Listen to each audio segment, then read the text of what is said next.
ಎಲ್ಲಿಗೆ ತಲುಪಿತು ಅಂಬೆಯ ಬದುಕು? ಹೀಗೂ ಆಗಿ ಹೋಯ್ತಲ್ಲ. ಯಾರನ್ನು ದೂರಿ ಏನು ಪ್ರಯೋಜನ, ಯಾರನ್ನು ದೂರಿ ಏನು ಪ್ರಯೋಜನ? ಕಾಶಿ ದೇಶದವಳು, ಸುಸಂಪನ್ನವಾದಂತಹ ದೇಶ, ಈಗ ಅನಾಥಳಾಗಿ ಸಾಲ್ವ ದೇಶದಲ್ಲಿ ಅಲೆದಾಡುತ್ತಾ ಇದ್ದೇನೆ. ಯಾರಿಗೂ ಬೇಡದವಳಾಗಿ, ಯಾರೂ ನನ್ನನ್ನು ಕರೆಯದ ಸ್ಥಿತಿಯಲ್ಲಿ, ಒಂದು ರೀತಿಯ ವಿಚ್ಛೇದಿತವಾದಂತಹ ಬದುಕು. ಗುರುಕುಲದಲ್ಲಿ ಆಡುವುದೆಲ್ಲ ನೆನಪಾಗುತ್ತದೆ. ಹೆಣ್ಣಿಗೆ ಗರ್ವ ಇರಬಾರದು, ಹೆಣ್ಣಿಗೆ ಗರ್ವ ಎಂಬುದು ಭೂಷಣದ ಹಾಗೆ ಇರಬೇಕು ಅಂತ. ಗಂಡು ಅನ್ಯಾಯ ಮಾಡಿದಾಗ ಹೆಣ್ಣಾದವಳು ಅದನ್ನು ಭೂಷಣ ಅಂತ ಸ್ವೀಕರಿಸಬೇಕಾ? ಅವಳಿಗೆ ಸೆಟೆದು ನಿಲ್ಲುವುದಕ್ಕೆ ಸಾಮರ್ಥ್ಯ ಇಲ್ವೇ? ಸೆಟೆದು ನಿಲ್ಲುಬಾರದಾ? ಒಂದು ವೇಳೆ ಸೆಟೆದು ನಿಂತರೆ ಪುರುಷ ಸಮಾಜ ಹೆಣ್ಣನ್ನು ಹೇಗೆ ಕಾಣುತ್ತದೆ ಹೇಳುವುದಕ್ಕೆ ನನ್ನ ಬದುಕೇ ಸಾಕ್ಷಿಯಾಗಿ ಹೋಯಿತು. ಇದನ್ನೆಲ್ಲ ಯೋಚಿಸುವಾಗ ಒಂದು ರೀತಿಯ ಮರಳು ಹಿಡಿದಾಗೆ ನನಗೆ ಅನ್ನಿಸ್ತದೆ. ಮರುಳೇ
ಅಂಬೆಯ ಮುಂದಿನ ದಾರಿ ಶೂನ್ಯವಾಗಿ ಹೋಯ್ತಲ್ಲ.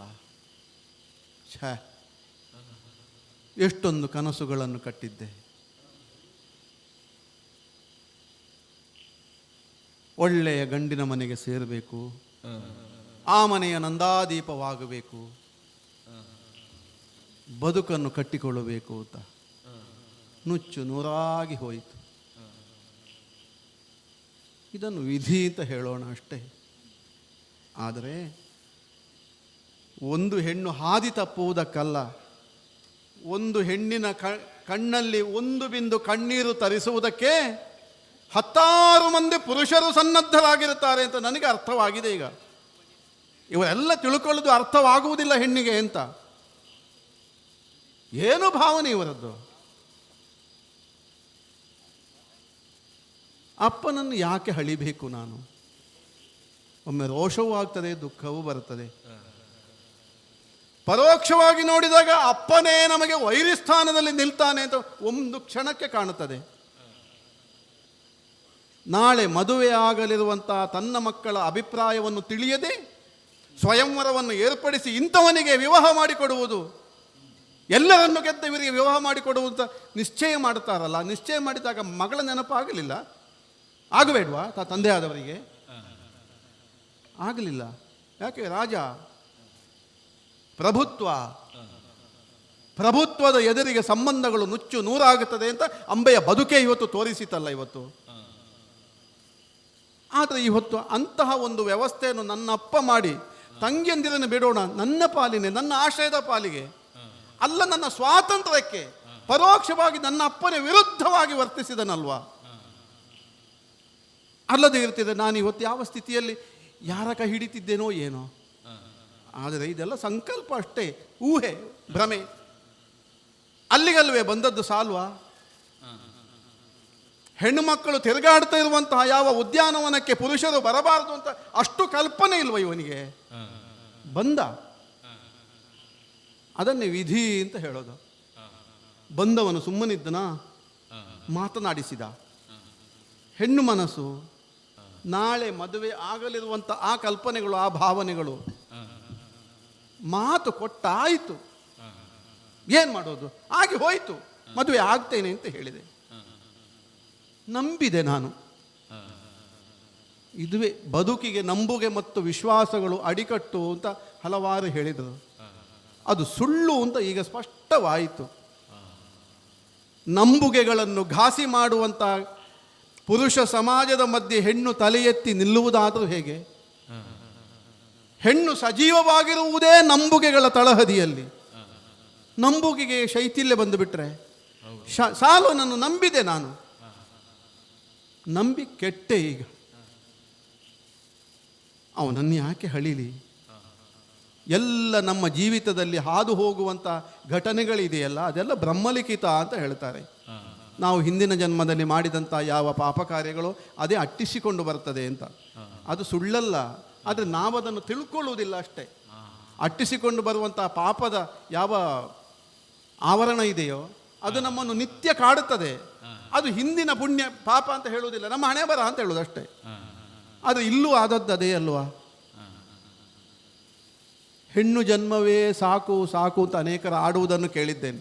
ಅವರು ಹಾಗೆ ಆಡುವಾಗಲೆಲ್ಲ ಕಾಶಿ ದೇಶದಲ್ಲಿ ನಾನು ಆಕ್ಷೇಪಿಸಿದ್ದೆ, ಯಾಕೆ ಹಾಗೆ ಹೇಳ್ತೀರಿ? ಹೆಣ್ಣು ಜನ್ಮವೇ ಪವಿತ್ರ, ಇನ್ನೊಂದು ಮನೆಯನ್ನು ಬೆಳಗುವವಳು, ಇನ್ನೊಂದು ಮನೆಯ ನಂದಾದೀಪವಾಗುವವಳು, ಯಾಕೆ ಹೆಣ್ಣು ಜನ್ಮ ನಿಷ್ಕ್ರಿಯ ಅಂತ ಹೇಳ್ತೀರಿ? ಆದರೆ ಈ ಹೊತ್ತು ನನ್ನ ಅನುಭವಕ್ಕೆ ಬರ್ತಾ ಇದೆ, ಹೆಣ್ಣಾಗಿ ಹುಟ್ಟಬಾರದಿತ್ತು. ಇಷ್ಟೆಲ್ಲ ನನ್ನ ಜೀವನದಲ್ಲಿ ಎಷ್ಟು ಮಂದಿಗಳು ಬಂದು ಹೋದರು, ಯಾರು ಕೂಡ ನೆಲೆ ಕೊಡಲಿಲ್ಲ ನನಗೆ. ಎಲ್ಲರೂ ನೆಲೆಯನ್ನು ತಪ್ಪಿಸಿದವರೇ. ಭೀಷ್ಮನಲ್ಲಿ ಸಾಲ್ವನಲ್ಲಿ ನೆಲೆಯಾಗಬಹುದು ಅಂತ ಊಹಿಸಿದ್ದೆ, ನೆಲೆ ತಪ್ಪಿತು. ಹಸ್ತಿನೆಯಲ್ಲಿ ನೆಲೆಯಾಗಬಹುದು ಅಂತ ಊಹಿಸಿದ್ದೆ, ಅಲ್ಲಿಯೂ ನೆಲೆ ತಪ್ಪಿತು. ಹಾಗಿದ್ರೆ ಇನ್ನೇನು? ನನ್ನ ನೆಲೆಯನ್ನು ತಪ್ಪಿಸಿದಾತ ಆ ವಿಧಿ ಅಲ್ಲ, ಭೀಷ್ಮನೇ. ತನ್ನ ವೈಯಕ್ತಿಕವಾದಂಥ ಜೀವನದ ಯಾವ ಬದ್ಧತೆಯ ಆವರಣ ಇದೆಯೋ ಅದವನಿಗೆ ಗೊತ್ತಿದೆ. ಗೊತ್ತಿದ್ದು ಕಾಶಿ ದೇಶಕ್ಕೆ ಬಂದ, ನಮ್ಮನ್ನು ಕರ್ಕೊಂಡು ಬಂದ, ತಮ್ಮಂದಿರನ್ನು ತೋರಿಸಿದ, ನನಗೆ ಅಪ್ಪನಿಗೆ ಮದುವೆ ಮಾಡಿಸಿದ, ದೇವವ್ರತನಾದಂಥ ನಾನು ಭೀಷ್ಮನಾದ ಕಥೆಯನ್ನು ಹೇಳಿದ. ಹಾಗಿದ್ದಾಗ ಅಂಬೆಯ ಜೀವನದಲ್ಲಿ ಆಟವಾಡಿದ್ದು ಸಾಲ್ವನಲ್ಲ, ನನ್ನ ಅಪ್ಪನಲ್ಲ, ವಿಧಿಯುವಲ್ಲ, ಭೀಷ್ಮಾಚಾರ್ಯ ಎಂದಾಯಿತು. ಭೀಷ್ಮನಿಂದಲೇ ಇಷ್ಟೆಲ್ಲ ಪ್ರಕರಣಗಳು ಆಯಿತು ಅಂತ ಆದ ಮೇಲೆ ಇದಕ್ಕೆ ಸುಖಾಂತ್ಯವೋ ದುಃಖಾಂತ್ಯವೋ ಭೀಷ್ಮನಲ್ಲೇ ಆಗಬೇಕು ತಾನೆ. ಯಾವ ಹೆಣ್ಣಿನ ಕಣ್ಣೀರನ್ನು ಧರೆಗೆ ಬೀಳುವುದಕ್ಕೆ ಬಿಡುವುದಿಲ್ಲ ಹೇಳುವಂಥ ಸತ್ಸಂಕಲ್ಪ ಇರುವುದು ಭೀಷ್ಮನಲ್ಲಿ. ನೋಡುವ, ತನ್ನ ತಂದೆಗೆ ಮದುವೆ ಮಾಡಿಸಿದಂಥ ಪುಣ್ಯಾತ್ಮ. ಲೋಕದ ಜನರಲ್ಲೆಲ್ಲ ತಾಯಿ ಭಾಗೀರಥಿಯನ್ನು ಕಾಣುತ್ತೇನೆ, ಹೌದಾ? ಅಂತಹ ಪರಮ ಪುಣ್ಯ ಮನಸ್ಸುಳ್ಳಂತಹ ಭೀಷ್ಮ ಇವತ್ತು ಅಂಬೆಯನ್ನು ಬಿಟ್ಟು ಹಾಕಲಾರ. ಸ್ವೀಕರಿಸಿಯಾನು, ನೋಡೋಣಂತೆ. ಇಲ್ಲಿಯವರೆಗೆ ತಲೆ ಎತ್ತಿ ಬದುಕಿದ್ದೇನಂತೆ, ಇನ್ನು ಆಗಬೇಕಾದ್ದೇನು? ಹೋಗ್ತೇನೆ ಭೀಷ್ಮನ ಬಳಿಗೆ.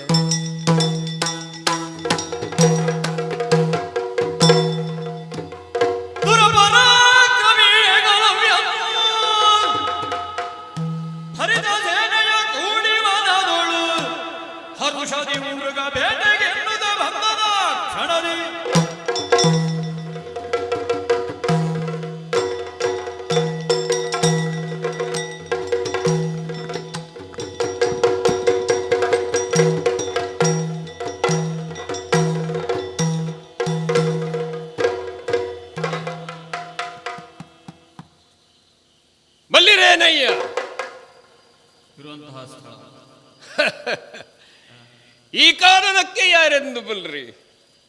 ಕಾಡಗಿರಾತ. ನೀವು ಹಂಗೆ ಹೇಳ್ತೀರಿ, ನಮಗೆ ಗೊತ್ತದ್ರಿ. ನೀವು ಹಿಂಗೆ ಮಾಡೋರ್ರಿ. ನೋಡಿ, ನಮ್ಮ ಹೊಗಳ್ಬಿಟ್ರೆ ಏನು ಹೇಳಿದಾರೆ? ದುರಪರಾಕ್ರಮಿ. ಅದು ಖರೆ ಐತ್ರಿ, ಖರೆ ಐತ್ರಿ. ಯಾಕೆ ಹೇಳ್ಯಾರೆ? ನೋಡಿದಾರೆ ಅವ್ರು ಇಷ್ಟು ತನಕ ನಮ್ಮ ರಾಯ ಹೆಂಗೆ ನಡೆಸ್ಕೊಂಡು ಹೋಗ್ಯಾನೆ. ರಾಜರಿ ನಾವು, ಕಾಡಿನ ರಾಜ ಯಾರು ಹೇಳ್ರಿ? ಸಿಂಹ. ಸಿಂಹರಿ ನಾವು. ನೋಡ್ರಿ, ಒಬ್ಬ ರಾಜ ಏನ್ ಮಾಡ್ತಾನ್ರಿ ನಾವು ಹೇಳ್ರಿ? ತನ್ನ ರಾಜ್ಯ ನೋಡ್ಕೊತಾನ. ನಾವು ಕಾಡು. ನಾವು ಕಾಡಲ್ಲಿ ಇಲ್ಲದೆ ಇದ್ದಿದ್ರೆ ನೀವ್ರು ಏನು ಮಾಡ್ತೀರಿ ಗೊತ್ತೇನ್ರಿ? ಒಂದೊಂದೇ ಆಗ್ತದಲ್ರಿ. ಮರಗಳು ಮಾಯ ಆಗ್ತದ, ಬೇರೆ ಬೇರೆ ಗಿಡ ಮೂಲಿಕೆಗಳು ಖಾಲಿ ಆಗ್ತವೆ, ಇಲ್ಲಿರೋ ಪ್ರಾಣಿಗಳು ಖಾಲಿ ಆಗ್ತವೆ. ಆದ್ರೆ ನಾವು ಬಿಡೋದಿಲ್ರಿ. ನಮ್ಮನ್ನು ಹೊರಗೆ ಹಾಕೋದಕ್ಕೆ ಪ್ರಯತ್ನ ಮಾಡೋರು ಅದರ್ರಿ, ಆದ್ರೆ ನಾವು ಬಿಟ್ಟಿಲ್ಲ. ಅದ್ರ ಸಲುವಾಗಿ ದುರಪರಾಕ್ರಮಿ. ನಾವು ಯುದ್ಧ ಮಾಡಿದ ಹಂಗೇರಿ ಇದು. ನೀವು ಯಾವ ರಾಜ ಯುದ್ಧ ಮಾಡ್ತಾನ್ರಿ ಅದೇ ತರಲ್ರಿ ನಮ್ದು. ದಿನಾಲು ಯುದ್ಧ. ಯಾವುದ್ರ ಜೊತೆಗೆ? ಜೀವನ ಜೊತೆಗೆ ರೀ. ಅದಕ್ಕೋಸ್ಕರವಾಗಿ ಈ ಕಾಡಿನಲ್ಲಿ ಇರುವಂಥ ಎಲ್ಲ ಸೌಲಭ್ಯಗಳನ್ನು ಕಾಪಾಡಿಕೊಂಡು, ಆಮೇಲೆ ನಮ್ಮ ಪ್ರಾಣಿಗಳು ಏನಿರ್ತಾವ ಗೊತ್ತೇನ್ರಿ? ಯಾವ ಪ್ರಾಣಿಯ ಸಂಖ್ಯೆ ಹೆಚ್ಚಾತ್ ನೋಡ್ರಿ, ನಾವು ಬೇಟೆ ಆಡುವಾಗ ಅದನ್ನು ಮೊದಲು ತೆಗಿತೀವ್ರಿ. ಆವಾಗ ಒಂದು ಎಲ್ಲ ಪ್ರಾಣಿಗಳದ್ದೊಂದು ಸಮತೋಲನ ಆಗ್ತದ. ಆ ಥರದಲ್ಲಿ ನಾವು ಇಲ್ಲಿ ನೋಡ್ಕೋದಕ್ಕೇನೆ ಇವರು ಹೇಳ್ಯಾರ್ರಿ ಧೀರ ಪರಾಕ್ರಮಿ. ಆಯ್ತೇನ್ರಿ? ನೀವು ಪ್ರಾಣಜಲ, ಪ್ರಾಣವಾಯು ಎಲ್ಲಿಂದ್ರಿ? ನಮ್ಮಲ್ಲಿಂದಲ್ರಿ. ಜೀವಜಲ ಅದು ನಾವೇ ಕೊಡುದಲ್ರಿ. ಚಿಕ್ಕ ಮಗು ಹುಟ್ಟಿದಾಗನಿಂದ ಅದಕ್ಕೆ ಬೇಕಾದ ಔಷಧಿ ರೀ. ಆಮೇಲೆ ಬೆಳೀತು ಹೋದಂಗೆ ಬೇರೆ ಬೇರೆ ಔಷಧಿ ಗಿಡಗಳಿಂದ ಬೇಕಾಗಿದ್ರಿ. ಕೊನೆಗೆ ಚಟ್ಟಕ್ಕೆ ಹೋಗುವಾಗ್ರಿ ನಮ್ಮದೇ ಇಲ್ಲಿ ಇದು ಉತ್ಪನ್ನ ಅಲ್ರಿ. ಅದು ಸ್ವಲ್ಪ ಹೇಳಿನ್ರಿ. ಇದು ಎಲ್ಲವನ್ನು ನಾವು ಕಾಪಾಡಿಕೊಂಡು ಇಲ್ಲಿ ಸಂತೋಷದಿಂದ ಇದ್ದೀವಿ ಅಂತ ಹೇಳಿದ್ರೆ ತಪ್ಪೇನಿಲ್ರಿ. ಭಾಳ ಹೊತ್ತಾತಲ್ಲ, ಹೋಗ್ಬೇಕಲ್ಲ. ಇವತ್ತಿನ ಆಹಾರ ಇರಬೇಕು. ನಾವು ಅಷ್ಟನ್ನೇ ಬೇಟೆ ಆಡಿಕೊಂಡು ಬರ್ತೀವ್ರಿ. ಅದನ್ನು ಬೇಟೆ ಆಡಿ ನಮ್ಮವರಿಗೆಲ್ಲ ಹಂಚಿಕೊಂಡು ಹಂಚಿ ತಿನ್ನುವ ಜಾತಿ ರೀ ನಾವು. ಹಾಗಾಗಿ ಹೋಗೋಣಂತೆ, ಹೋಗೋಣ.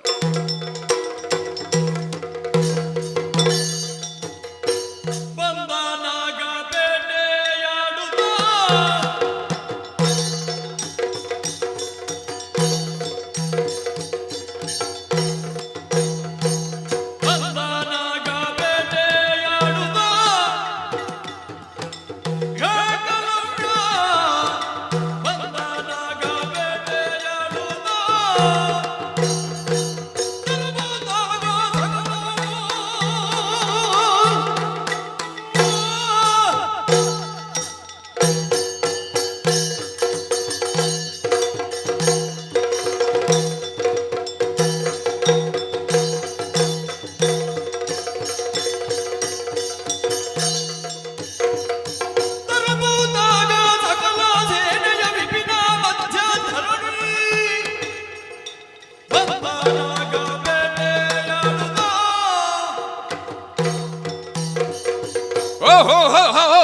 ಎಲ್ರು ಹೋಗಿರಿ, ಎಲ್ಲ ಹೋಗಿರಿ, ಸೇನೆ ಎಲ್ಲ ಹೋಗಿರಿ, ಬಲಿ ಬೇಸ್ರಿ. ಬಲಿಗೆ ಸುತ್ತಲು ಬರ್ಚಿ, ಇಟ್ಟಿ, ಕತ್ತಿ ಇದೆಲ್ಲ ಹಿಡ್ಕೊಂಡು ಬಲಿಗೆ ಬಿದ್ದದ್ದವುಗಳನ್ನ ಕಡಿದು ಆಮೇಲೆ ಹೋಗ್ಬೇಕ್ರಿ. ಏನೇನು ಬೀಳ್ತಾವ ನೋಡ್ರಿ. ಆನೆ ಬೀಳ್ತಾವ, ಸಿಂಹ ಬೀಳ್ತಾವ್ರಿ, ಆಮೇಲೆ ಜಿಂಕೆಗಳು, ಹಂದಿಗಳು, ಕಾಡುಗಳು, ಅಯ್ಯೋ ಇವತ್ತು ಭಲೆ ಭಲೆ ಬೇಟೆ ಆತ್ರಿ, ಭಲೆ ಬೇಟೆ ಆತ್ರಿ. ರಗಡತ್ರಿ. ಸಾಕು, ಇವತ್ತಿಗೆ ಎಷ್ಟು ಬೇಕು ಆತು ಅಂದ್ರೆ ನಾವು ನಿಲ್ಲಿಸೋದ್ರಿ. ಹೆಂಗೆ ಹೊರಡೋಣ, ಎಲ್ಲರೂ ಒಬ್ಬೊಬ್ಬರು ಒಂದೊಂದು ಪ್ರಾಣಿಗಳನ್ನ ತಗೊಂಡು ಹೋಗ್ರಿ, ಹೆಗಲಲ್ಲಿ ಹಾಕ್ಕೊಳ್ರಿ, ಕಂಕ್ರಲ್ಲಿ ಕಟ್ಕೊಳ್ರಿ, ಮತ್ತೆ ಹೋಗಿ ನಮ್ಮ ಖೋಲಿಯಾಗಿ ಹೋಗಿ ಬೇಕಾದನ್ನು ಮಾಡೋಣ. ಹೋಗುದಾ? ಏನ್ ಆಶ್ಚರ್ಯ! ಬರುತ್ತ ಬರುತ್ತ ವನದಲ್ಲಿ ಮಧ್ಯದಿ, ಬರುತ್ತ ಬರುತ್ತ ವನದಲ್ಲಿ ಮಧ್ಯದಿ, ಶರದ ಶಶಿಯ ತೆರದಿ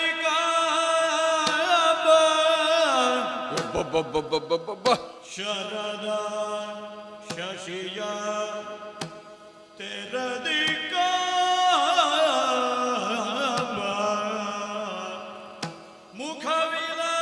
ಮುಖವಿಲಾಸದಿ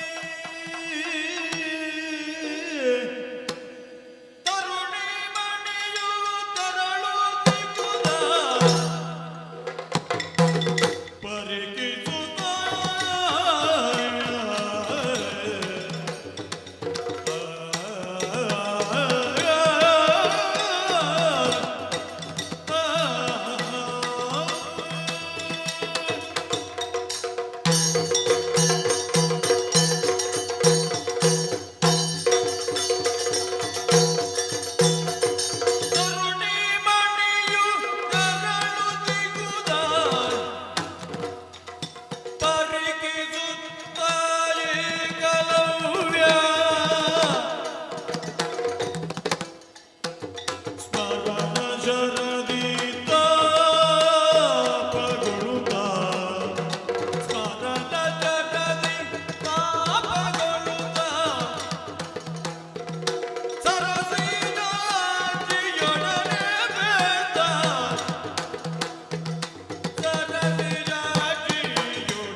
ನೋಡ್ರಿ, ಇಲ್ಲಿ ಈ ಕುತ್ತಲೆ ಕಾಡು, ಅಲ್ಲಿ ಮಾತ್ರ ಬೆಳಕು ರೀ. ನೀವು ಹೇಳ್ತೀರಲ್ರಿ, ಶರದ ಏನ್ರಿ ಅದು ಋತು ಅಂತ, ಹುಣ್ಣಿಮೆ ಚಂದ್ರ, ಹೌದಲ್ರಿ?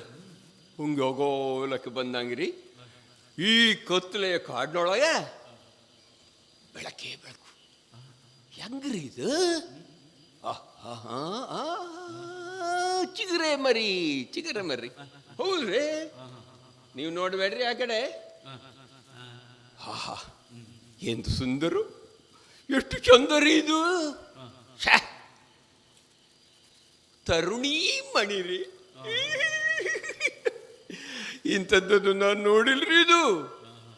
ಆಹಾ ನೋಡ್ರಿ, ಆ ಮುಖ ಎಷ್ಟು ಚಂದಕ್ಕಿದ, ಆ ಗಲ್ಲುಗಳು ಅದೆಂತ ಹಣ್ಣ್ರಿ ಅದು, ಕೆಂಪಾಗಿ. ಆ ಮೂಗು ನೋಡಿದ್ರೆ ರೀ, ಅದು ಯಾವುದೊಂದು ಹೂವು ಇರೋದಲ್ರಿ, ಅದು ಹಂಗಿದ್ರಿ ಇದು. ಎಷ್ಟು ಚಂದ ರೀ. ಕಣ್ಣುಗಳು ಚಿಗುರೆ ಮರಿ ಕಣ್ಣಿಗೆ ಪಳ ಪಳ ಪಳ ಪಳ ಪಳ ಪಳ ಪಳ ಪಳ ಪಳ ಅತ್ತೆ ಅತ್ತೆ ಇತ್ತೆ ಅತ್ತೆ ಚಂದರಿ ಅದು. ಆಮೇಲೆ ಆ ಕೂದಲಿಂದ ಒಂದು ಎರಡು ಮುಖಕ್ಕೆ ಬಂದ ನೋಡ್ರಿ, ಚಂದ ರೀ. ತುಟಿಗಳು ತೊಂಡೆ ಹಣ್ಣ್ರಿ ಅದು, ಬಹಳ ಆತು. ಆ ಕತ್ತು ನೋಡ್ರಿ ಎಷ್ಟು ಚಂದರಿ. ಇಡೀ ದೇಹ ನೋಡಿದ್ರೆ ಎಲ್ಲೋ ಏನೋ ಒಂದು ತಾಗತ್ರಿ ಮೈಗೆ. ನಿಮ್ಗೆ ಹಂಗಾಗತ್ತೆ ಇಲ್ಲಲ್ಲ, ಚಲೋ ಹೋತ್ ಬಿಡ್ರಿ, ನಮಗೆ ಅದಾದ್ದು ಚಲೋ ಹೋತ್ರಿ. ಮೊದ್ಲಿಂದ ತಾಗಿತ್ತಾ ಮೈ ಜುಮ್ ಜುಮ್ ಜುಮ್ ಜುಮ್ ಜುಮ್ ಜುಮ್ ಹಾಕ್ಲಿಕ್ಕೆ ಸುರಾತ್ರೆ. ಎತ್ತದಪ್ಪ ಇನ್ನೊಂದು ಭುಜ ಹಾರ್ಲಿಕ್ಕೆ ಆ ಕಡೆ ಈ ಕಡೆ ಆ ಕಡೆ ಈ ಕಡೆ ಹಾರಕ್ಕೆ ಸುರಾತ್ರಿ ಇದು. ಅಯ್ಯೋ ಇನ್ನೊಂದು ತುಟಿ ಒಂದು ನಡುಗ್ತಾ ಇದ್ರೆ ಅದು ಅಥವಾ ಏನ್ರಿ ಇದು. ಅಯ್ಯೋ ಮತ್ತೊಂದು ಬಿತ್ರಿ ಇದು, ಉರಿ ಉರಿ ಉರಿರಿ. ಇಲ್ಲ ಚುಳಿ ಚುಳಿ ಚುಳಿ ಚುಳಿ ಚುಳಿ ಎಂಥದ್ದಂತ ಅರ್ಥ ಆಗಲ್ತ್ರಿ ಇದು. ಅದೇನೋ ನೀವು ಹೇಳ್ತೀರಲ್ರಿ, ಮಾರನ ಶರನ್ರಿ. ಇದೇನೋ ಆಗೈತ್ರಿ ನನ್ನ ಮೇಲೆ, ಇದು ಏನೋ ಆಗೈತಿ. ಈಗ ಇದು ಎಂಥದ್ರಿ ಅದು? ಬೇಕು ಬೇಕು ಬೇಕು ಅಂತ ಅನ್ನಿಸ್ತದ್ರಿ. ಹೆಂಗಿರಿ ಎದುರೆದುರು ಹಣ್ಣಂದ ಕೈ ಹಾಕಿ ತಿನ್ಬೇಕು. ಹೆಂಗೆ ಮಾಡ್ಬೇಕು? ಮಾತಾಡಿಸ್ಬೇಕ್ರಿ. ಮಾತಾಡಿಸಿ ಅನುಭವ ಇದೇನ್ರಿ ನಮಗೆ? ಇದುವರೆ ವಿವಾಹನೇ ಆಗ್ಲಿಲ್ರಿ, ಮತ್ತೆ ಮದುವೆ ಆಗ್ಲಿಲ್ಲ, ಮತ್ತಿನ್ನೇನಂತ್ರಿ? ಹೇಗ್ರಿ ಮಾತಾಡ್ಸೋದು? ಆದರೂ ತೆಗಿಲಿಕ್ಕೆ ಆಗೋಲ್ರಿ. ಮೈ ಮೇಲೆ ಒಂದು ಹುರಿರಿ ಒಂದು ಚಳಿರಿ ತಡೆಯೋದಿಲ್ರಿ. ಮಾತಾಡಿಸಿ ಮಾಡ್ಸೋಣ. ಮುಂದೆ ಹೋದೆ ಹೇಗೆ ಮಾತಾಡ್ಸೋದು? ನಾರಿಮಣಿ ಬೇಡ, ಸುಮ್ಮನೆ ಇನ್ನೇನನ್ನು ತಿಳ್ಕೊಂಡ್ಬಿಟ್ರಿ. ನಮ್ಮ ಪದ್ಧತಿ ಇದೆ ಅಲ್ರಿ ನೋಡ್ರಿ, ಯಾರಮ್ಮ ಯಾರಮ್ಮ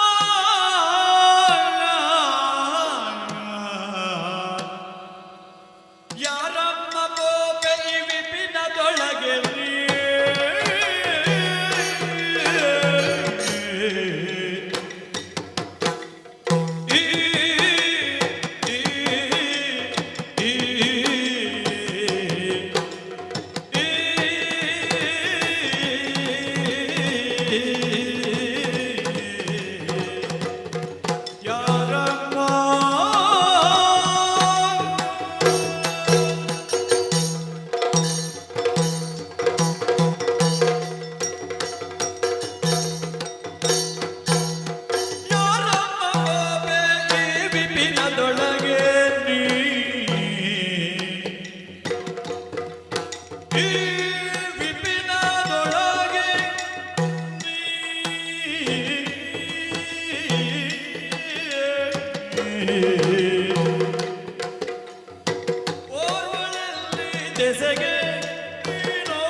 ಯಾಕೆ ಗೊತ್ತಂದ್ರೆ, ಈಗ ನೋಡ್ರಿ ಕಪ್ಪು ಬರದ ಮುಂದ್ಗಡೆ ನಾನು ನಿಂತೀನ್ರಿ.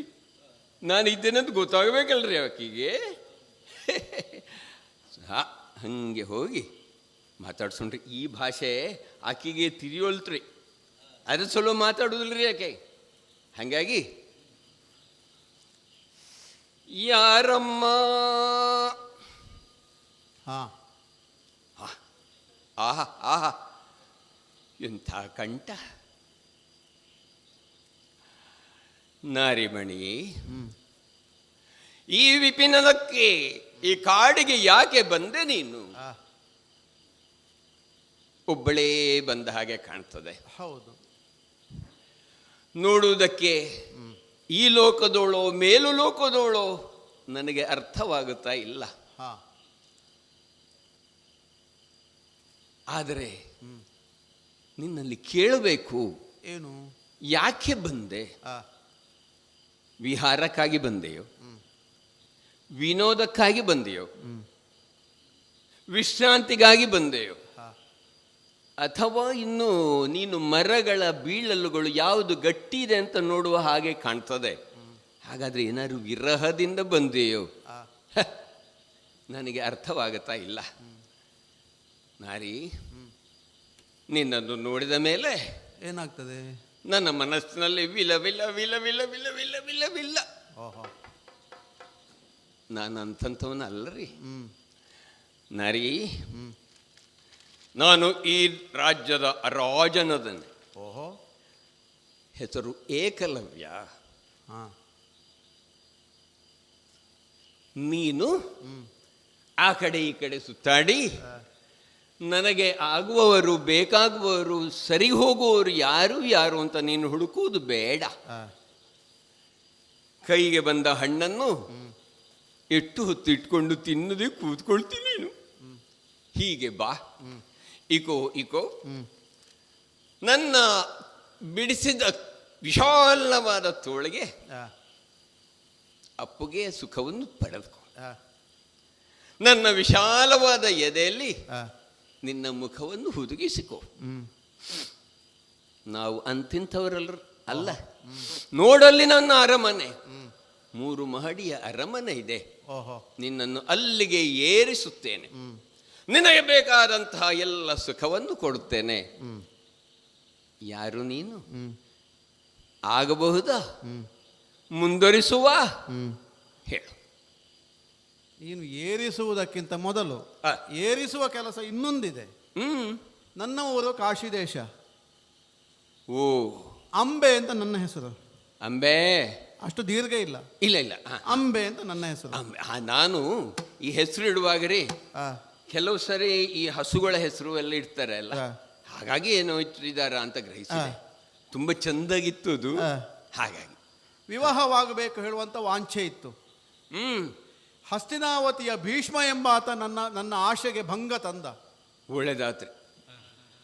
ಅವನನ್ನು ಹೇಗಾದರೂ ಮಾಡಿ ನಿಗ್ರಹಿಸಬೇಕು. ಆದರೆ ಹೆಣ್ಣಾದ ನನ್ನಿಂದ ಸಾಧ್ಯವೋ? ಅಸಾಧ್ಯ. ಹಾಗಿದ್ದಾಗ ಅಂತಹ ಪರಾಕ್ರಮಶಾಲಿ ಭೀಷ್ಮನನ್ನು ಯಾರು ಸೋಲಿಸ್ತಾರೋ ಅಂಥವನನ್ನು ನಾನು ಮದುವೆ ಆಗುವುದು ಅಂತ ಸಂಕಲ್ಪ ಮಾಡಿದ್ದೇನೆ. ನಿನ್ನಿಂದ ಸಾಧ್ಯವಾ? ಅಷ್ಟೇನಾ? ಅಷ್ಟೇನಾ? ಹೇಳು.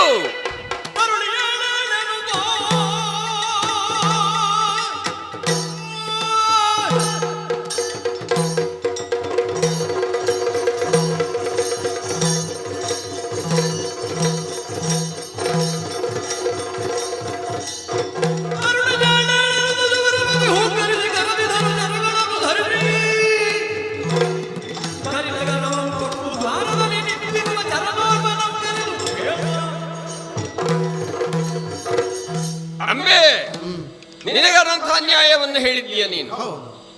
ನನ್ನ ಮೈಯಲ್ಲಿ ರಕ್ತ ಕುದೀತಾ ಉಂಟು. ಗೊತ್ತಾಗ್ತದೆ. ಮತ್ತೆ ಭೀಷ್ಮ ಯಾರವನು? ನಮಗ ಅಂಥವರದ ಲೆಕ್ಕವೇ ಇಲ್ಲ. ನಿನ್ನ ಪರಾಕ್ರಮದ ಮುಂದೆ ಭೀಷ್ಮನ ಪರಾಕ್ರಮ ಏನೂ ಅಲ್ಲ. ಮಾತು ಒಂದು ಕೊಡಬೇಕು ನೀನು. ನಾನು ಭೀಷ್ಮನನ್ನು ಸೋಲಿಸಿಯೋ ಮಡಿಸಿಯೋ ಬಂದೆ ಅಂತ ಹೇಳಿ ಆದ್ರೆ ನಿನ್ನನ್ನೇ ಮದುವೆ ಆಗುವುದು. ಕೈ ತಟ್ಟಿ ಭಾಷೆ ಕೊಡು, ಹೊರಡೋಣಂತೆ ಹೊರಡೋಣ.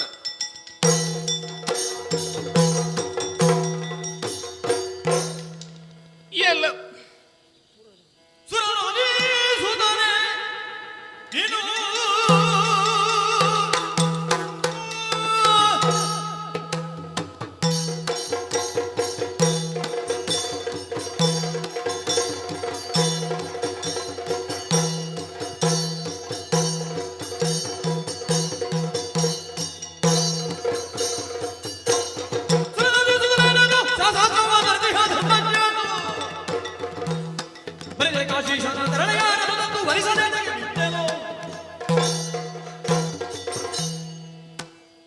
ಸುತ ಇಲ್ಲಿ ನಾನು ಬಂದಿದ್ದೇನೆ.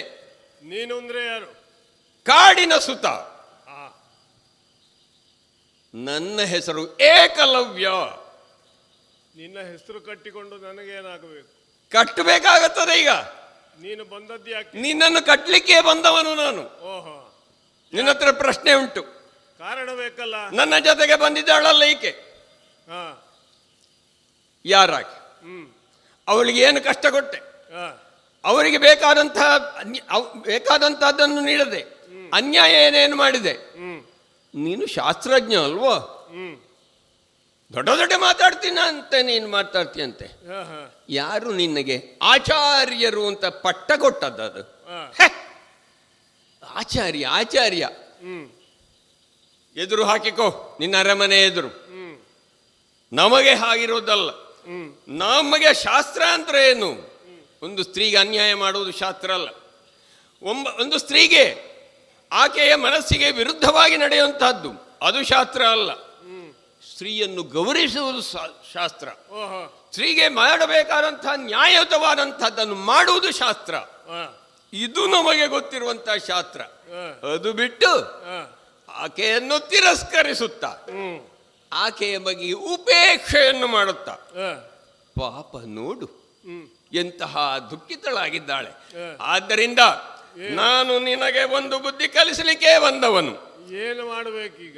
ಈಗ ಆಕೆಯ ಕೈ ಹಿಡಿಬೇಕು ನೀನು. ಹೌದಾ? ಆಕೆಯ ಮನಸ್ಸಿಗೆ ಏನ್ ಬೇಕಾಗಿದೆ ಅದನ್ನು ಮಾಡಬೇಕು. ಇದು ನೀನು ಎಲ್ಲಿಂದ ಬಂದವನು ಅಂತೇಳಿ ಹೇಳಿದ್ದು? ಈ ವಿಪಿನದಿಂದ ಬಂದವನು ನಾನು, ಕಾಡಿನಿಂದ ಬಂದ. ನೀನು ಜನ ಯಾರು? ಏಕಲವ್ಯ. ನಾನು ಯಾರು ಅಂತೇಳಿ ಗೊತ್ತುಂಟ ನಿನಗೆ? ಯಾರು? ಗಂಗಾ ಪುತ್ರ. ಗಂಗಾ ಪುತ್ರ. ನೀನು ಗಂಗೆ ಪುತ್ರ. ಗಂಗೆ ನಮ್ಮ ಒಳಗಡೆಯಿಂದಲೇ ಹರಿದು ಹೋಗುವುದು. ಇರ್ಲಿ, ಗಂಗಾ ಪುತ್ರನಿಗೆ ನೀನು ಬುದ್ಧಿವಾದ ಹೇಳೋದ? ಓ, ನೀತಿ ಹೇಳೋದ?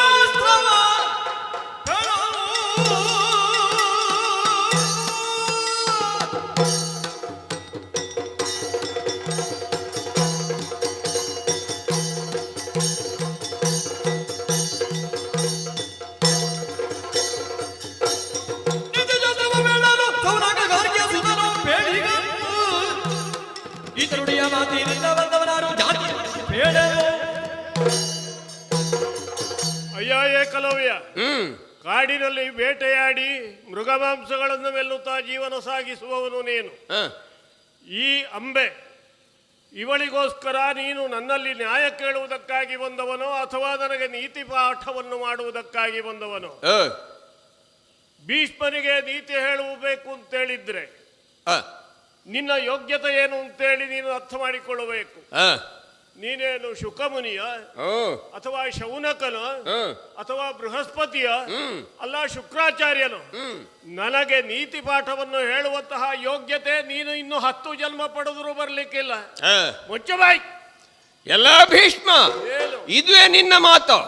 ಹಾಗಾದ್ರೆ ನಿನಗೆ ಈ ಕೇವಲ ಮಾತಿನಿಂದ ಅರ್ಥವಾಗುತ್ತಿಲ್ಲ ಎಂಬುದಾಗಿ ಆಯಿತು. ನನ್ನ ಸಾಹಸವೇನು, ಶೌರ್ಯವೇನು, ನನ್ನ ಬಾಣದ ಹತಿಗೆ ಬಲಿ ಬೀಳುವಂತಹವನಾಗತ್ತೀಯ. ಹೌದಾ? ಒಂದು ಮಾತು ಹೇಳಿದ್ದು ನಾನಷ್ಟೇ, ನಿನಗೆ ಒಂದು ಅವಕಾಶವನ್ನು ಕೊಡುವ ಅಂತ ಹೇಳಿಬಿಟ್ಟು. ಆದರೆ ಯಾವಾಗ ನೀನು ಅದಕ್ಕೆ ಕೇಳುವುದಿಲ್ಲವೋ ನಿನ್ನದೇ ಆದಂತಹ ಜ್ಞಾನವನ್ನು ಇಲ್ಲಿಗೆ ನನಗೆ ಹೇಳಿಕೊಡುತ್ತೀಯ. ಬೇಕೇ ಇಲ್ಲ. ಇದೋ ಹೌದೇನು? ಈ ಅಂಬೆಯ ಪರವಾಗಿ ನೀನು ಬಂದಿದ್ದೇಳಿ. ಆದ್ರೆ ಹೌದು, ಅವಳ ಪರವಾಗಿ ನನ್ನ ಮೇಲೆ ಯುದ್ಧ ಮಾಡುವುದಕ್ಕೂ ನೀನು ಸಿದ್ಧನಾಗುತ್ತೆ ಅಂತೇಳಿ. ಆದ್ರೆ ಇವಳಿಗೂ ನಿನಗೂ ಸಂಬಂಧ ಏನು? ಇವಳೇನು ನಿನ್ನ ಹೆಂಡತಿಯ ತಮ್ಮನ ಅಥವಾ ಅಣ್ಣನ ಅಥವಾ ಮಾವನ? ಇವಳಿಗೂ ನಿನಗೂ ಸಂಬಂಧ ಏನು? ನಿನ್ನ ಸಂಬಂಧದಲ್ಲಿ ಇವಳಿಗೇನಾದರೂ ಇವಳನ್ನು ಕಾಯುವಂತಹ ಹೊಣೆ ನಿನಗುಂಟು ಅಂತೇಳಿ ಆದ್ರೆ ನೀನು ಮಾತಾಡಬಹುದು. ಅದು ಬಿಟ್ಟು ಕಾಡ ಕಿರಾತ ನೀನು ಕಾಡಲ್ಲಿ ನಡ್ಕೊಂಡು ಹೋಗುವಂತಹ ಹೆಣ್ಣನ್ನು ಕಂಡು ಮೋಹಿಸಿ ಬಂದಂತಹ ನಿನ್ನ ವ್ಯವಸ್ಥೆ ನೋಡುವಾಗಲೇ ನನಗೆ ಅರ್ಥ ಆಗುತ್ತದೆ. ನೀನು ಹೆಣ್ಣಿನ ಹಿಂದೆ ಬಿದ್ದವ. ನಿನಗೆ ಆಗಬೇಕಾದ್ದೇನು ಗೊತ್ತ? ಬುದ್ಧಿಯ ಮಾತಲ್ಲ, ಪೆಟ್ಟಿನ ಮಾತು. ನೋಡೋಣ.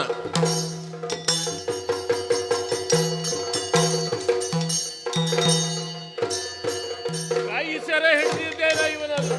ದುಷ್ಟ ಪ್ರಾಣಿನಿಯಾಳ ಮಾತಿಗೂ ಸುಖ ಬಂದೇರಿ. ಕೆಟ್ಟೆನು ಸಲಹೆ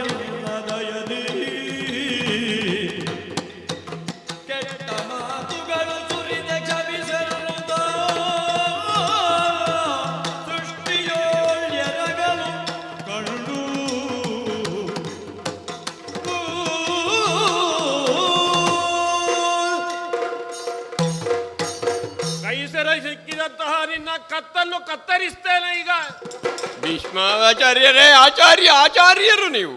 ಹಾ, ನಮ್ಮಂಥ ಬಡಪಾಯಿಗಳಲ್ಲಿ ಸ್ವಲ್ಪ ಕರುಣೆ ಮಾಡಬೇಕು ಸ್ವಾಮಿ. ಹೌದಾ? ಏನು ಮಾಡಲಿ ಹೇಳು. ಯಾಕೆ ಬಂದೆ ನೀನು? ಈ ದುಷ್ಟೆಯ ಮಾತನ್ನು ಕೇಳಿ ಓ, ನನಗೆ ಮರಳು ಮಾಡಿದಳು. ಹಾ, ಅದಕ್ಕೋಸ್ಕರವಾಗಿ ನಾನು ಹ್ಮ್, ನಿಮ್ಮನ್ನು ಪ್ರಶ್ನಿಸುವುದಕ್ಕೆ ಬಂದೆ. ಹಾ, ತಪ್ಪು ಕೆಲವು ಮಾತುಗಳನ್ನು ಆಡಿದ್ದೇನೆ. ಹ್ಮ್, ಅದನ್ನು ಹಿರಿಯವನ ಸ್ಥಾನದಲ್ಲಿದ್ದುಕೊಂಡು ನಿಮ್ಮ ಹಿರಿತನವನ್ನು ತೋರಿಸುತ್ತಾ ನಮ್ಮಂತ ಬಡಪಾಯಿಗಳನ್ನು ರಕ್ಷಿಸು ಸ್ವಾಮಿ. ಅಯ್ಯ, ನನ್ನನ್ನು ಬಂಧಿಸಿದ್ದೀರಿ, ನನ್ನ ತಲೆ ಕಡಿತೀರಿ. ಬೇಡ, ನನಗೂ ಅಲ್ಲಿ ಕಾಡಿನಲ್ಲಿ ನಮ್ಮವರು ಇದ್ದರೆ ಸ್ವಾಮಿ, ಹೋಗುವುದಕ್ಕೆ ಒಂದು ಅವಕಾಶ ಕೊಡಿ. ತಪ್ಪಾಗಿ ಹೋಯ್ತಲ್ಲ. ಈಗ ನಾನು ನಿನ್ನ ತಲೆ ಕಡಿಯುವ ಯೋಚನೆ ಮಾಡುವುದಕ್ಕೆ ಹಿಡಿದದ್ದಲ್ಲ ನಿನ್ನನ್ನು, ಕೆಟ್ಟವನಾದಂತಹ ನಿನಗೆ ಬುದ್ಧಿ ಕಲಿಸುವುದಕ್ಕೆ. ಈ ಹೆಣ್ಣಿನ ಪರವಾಗಿ ಬಂದು ಭೀಷ್ಮನನ್ನೇ ಪ್ರಶ್ನಿಸುವಂತಹ ಅಹಂಕಾರಿಯಾದಂತಹ ನಿನ್ನ ಪಿತ್ತವನ್ನು ಇಳಿಸುವುದಕ್ಕೆ. ಮತ್ತೆ ನಿನ್ನ ತಲೆ ಕಡಿದು ನಾನೇನು ಮಾಡಬೇಕು ಹೇಳಿ? ಕಾಡಲ್ಲಿ ಹುಟ್ಟು ಬೆಳೆದವನು, ನಿನಗೆ ಹೆಂಡತಿ ಇದ್ದಾಳ, ಮಕ್ಕಳಿದ್ದಾರ, ತಂದೆ ತಾಯಿಗಳಿದ್ದಾರ. ನಿನ್ನ ಮುಖ ನೋಡಿ ಬಿಡುವುದಲ್ಲ ನೀನು. ಆ ಎಳೆಯ ಮಕ್ಕಳನ್ನೋ ಹೆಂಡತಿಯನ್ನೋ ತಂದೆ ತಾಯಿಯ ಮುಖವನ್ನೋ ಕಲ್ಪನೆ ಮಾಡಿಕೊಂಡು ಹೋಗಿ ಬದುಕಿಗ ಬಿಟ್ಟಿದ್ದೇನೆ. ಇವಳನ್ನು ವಿಚಾರಿಸಬೇಕೀಗ. ಎಲ್ಲ ಮೂರ್ಖಳೆ, ನಿನಗೆ ಬೇಕಾದಂಥದ್ದನ್ನು ಸಾಧಿಸುವುದಕ್ಕೆ ನಮ್ಮನ್ನು ಕಾಯಿಗಳಂತೆ ಉಪಯೋಗಿಸುವುದಕ್ಕೆ ಹೊರಟೆಯ. ನೀನು ಭ್ರಷ್ಟೆಯಾಗಿದ್ದುಕೊಳ್ಳುವುದಲ್ಲದೆ ಇನ್ನೊಬ್ಬರನ್ನು ಕೂಡ ಅದರಲ್ಲಿ ತೊಡಗಿಸಿಕೊಳ್ಳುವ ಮೂಲಕವಾಗಿ ನಮ್ಮನ್ನು ಕೂಡ ಆ ಕೆಟ್ಟ ದಾರಿಗೆ ಎಳೆದು ತರುತ್ತಾ ಇದ್ದಿ. ನೀನು ಇನ್ನು ಹೀಗೆ ಇದ್ದರೆ ಇನ್ನು ಎಷ್ಟು ಕಾನನಗಳಲ್ಲಿರುವಂಥವರನ್ನ, ಎಷ್ಟು ನಾಡಲ್ಲಿರುವಂಥವರನ್ನ ಮರುಳು ಮಾಡಿ ಹೀಗೆ ಮಾಡ್ತೀಯ ಗೊತ್ತಿಲ್ಲ. ಹಾಗಾಗಿ ಈಗೋ ಇದ್ದಂತ ಕಾಳದಾರಿ ಕತ್ತರಿಸುತ್ತೆ. ಅಧಿಕ ಪ್ರಸಂಗ ಮಾಡಬಾರದು. ನಿನ್ನನ್ನು ಬಿಟ್ಟದ್ದು ನಡೆ ಹೋಗು ಅಂತೇಳಿ, ಅವಳ ತಲೆ ಕಡಿಲಿಕ್ಕೆ ನಿನ್ನನ್ನು ಬಿಟ್ಟದ್ದಲ್ಲ. ನಡೀತೀಯಾ ಇಲ್ವೋ? ಸಿಟ್ಟು ಬಂತು ಭೀಷ್ಮರೇ, ನಡೆಯುತ್ತೇನೆ, ಹೋಗಿ. ಆಚಾರ್ಯ ಭೀಷ್ಮರೇ, ಹಾ, ನಿಮ್ಮ ಅನುಜ್ಞೆಯಂತೆ ಸಾಲ್ವದೇಶಕ್ಕೆ ಹೋದೆ. ಹಾ, ಹಸ್ತಿನಾವತಿಯಲ್ಲಿ 5-6 ದಿವಸ ಇದ್ದದ್ದರ ಪರಿಣಾಮವಾಗಿ ನನ್ನ ಬಗ್ಗೆ ಶೀಲದ ಸಂಶಯ ಬಂತು. ನನ್ನನ್ನು ಸಾಲ್ವೇಶ ತಿರಸ್ಕರಿಸಿದ. ನಾನು ಅನಾಥಳಾದೆ. ನನ್ನ ಬದುಕಿನಲ್ಲಿ ಮದುವೆ ಎಂಬುದು ಮರೀಚಿಕೆ ಅಂತ ನನಗೆ ಅನ್ನಿಸ್ತದೆ. ಹಾಗಾಗಿ ಅಪ್ಪನಿಗೆ ಮದುವೆ ಮಾಡಿಸಿದಂತಹ ಮಹಾನುಭಾವ ನೀವು. ಹೆಣ್ಣಿನ ಮನಸ್ಸು ಏನು ಅಂತ ತಿಳಿದವರು ನೀವು. ಹೆಣ್ಣನ್ನು ಮಾನಿಸುವವರು ನೀವು. ಹಾಗಿದ್ದಾಗ ಈ ಹೆಣ್ಣನ್ನು ನೀವು ಕೈ ಬಿಡಬಾರದು ಅಂತ ಸನ್ನಿಧಾನದಲ್ಲಿ ವಿಜ್ಞಾಪಿಸಿಕೊಳ್ಳುತ್ತೇನೆ. ಇದು ಮೊದಲೇ ಬರಬೇಕಿತ್ತು ಈ ಮಾತು. ಹಸ್ತಿನಾವತಿಯ ಅರಮನೆಯಲ್ಲಿ 3 ಮಂದಿ ರಾಜಪುತ್ರಿಯರನ್ನು ಕರೆತಂದು ತಮ್ಮನಿಗೆ ಮದುವೆ ಮಾಡಿಸ್ತೇನೆ ಎಂದಾಗ ಆವಾಗ ಈ ಮಾತು ಬಂದಿದ್ರೆ ಆಲೋಚನೆ ಮಾಡಬಹುದಿತ್ತು. ಅದಲ್ಲ, 2 ಬಾರಿ ಕೇಳಿದ ನಾನು. ಸಾಲ್ವ ನಿನ್ನ ನಿರೀಕ್ಷೆಯಲ್ಲೂ ಇನ್ನೂ ಇದ್ದಾನೋ, ಆ ಧೈರ್ಯ ನಿನಗುಂಟು ಅಂತೇಳಿ ಕೇಳಿದಾಗ ಯಾವಾಗ ಬರ್ತಾಳೆ ಎಂಬಂತಹ ನಿರೀಕ್ಷೆ ಉಂಟು ನನಗೆ. ಆದ್ದರಿಂದ ಕಳುಹಿಸಿಕೊಡಬೇಕು. ಯೋಗ್ಯವಂತನಾದಂತಹ ಬ್ರಾಹ್ಮಣರೊಡನೆ ನಿನ್ನನ್ನು ಕಳುಹಿಸಿಕೊಟ್ಟೆ. ಅವ ನಿನ್ನನ್ನು ತಿರಸ್ಕರಿಸಿದ. ಅದಕ್ಕೆ ನಾನು ಹೊಡೆಯಲ್ಲ. ಆವಾಗ ನನ್ನ ತಮ್ಮನನ್ನು ಮದುವೆಯಾಗುವುದಕ್ಕೆ ಮನಸ್ಸಿಲ್ಲ ಅಂತೇಳಿ ನನ್ನ ತಮ್ಮನನ್ನು ಬೇಡ ಎಂದ ನೀನು, ಈಗ ನೀನು ಬೇಕು ಅಂತೇಳಿದ್ರು ನನ್ನ ತಮ್ಮನಿಗಲ್ಲ, ಈಗಲೂ ಬೇಡ, ಬೇಕು ಅಂತೇಳಿ ಹೇಳಿದ್ರು ಬೇಡ. ಏನು ಮಾಡ್ತೀಯೋ ಮಾಡು. ಇದುವೇ ಅಂತಿಮ ತೀರ್ಮಾನ. ಅಂತಿಮ.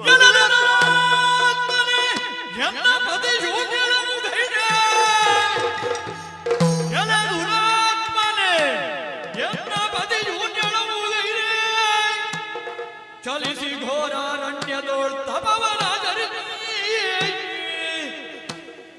ಕುಲಗೇಡಿ ನಿನಗೆ ಶಾಪವಾನಿವೆ ಅಲ್ಲದಿರೆ ದುರಪರ ಕವಿಗಳನ್ನು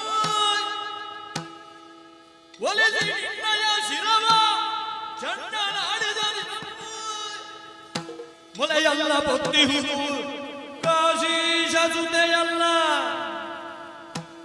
ಛಲದಿ ಕಾಪುವೆನಿನುದ ವಿದ್ರವನ ನಡೆಗಾಗಿ ನಡೆದಳದಿ ಶೋಕಿಸುತ್ತಲೇ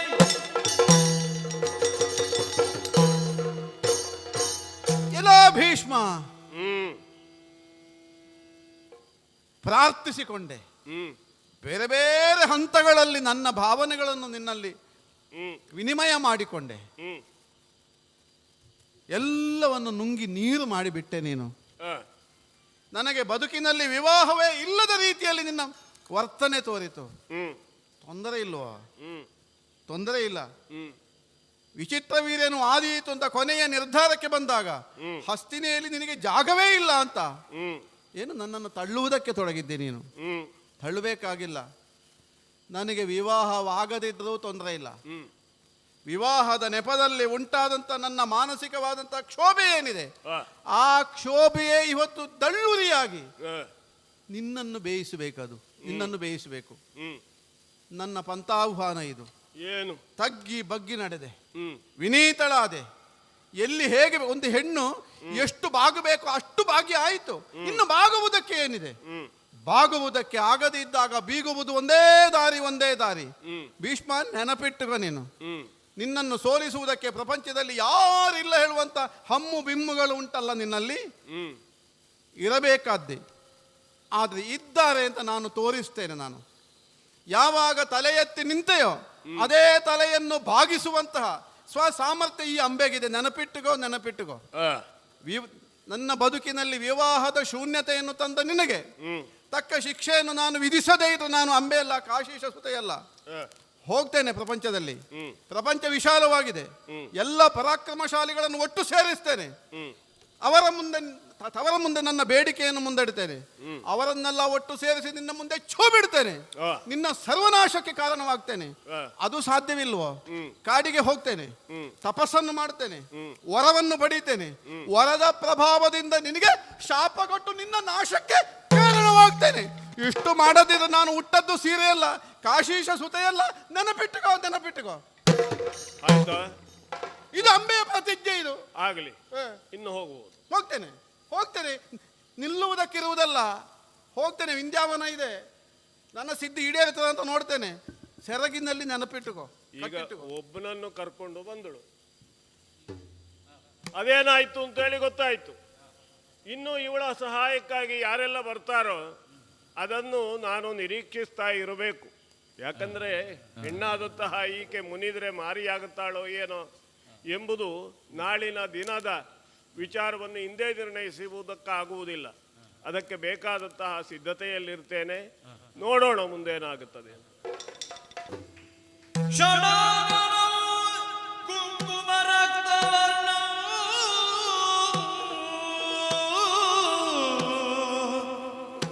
ಮಹಾಮತಿಯು ದಿವ್ಯ ಮಯೂರ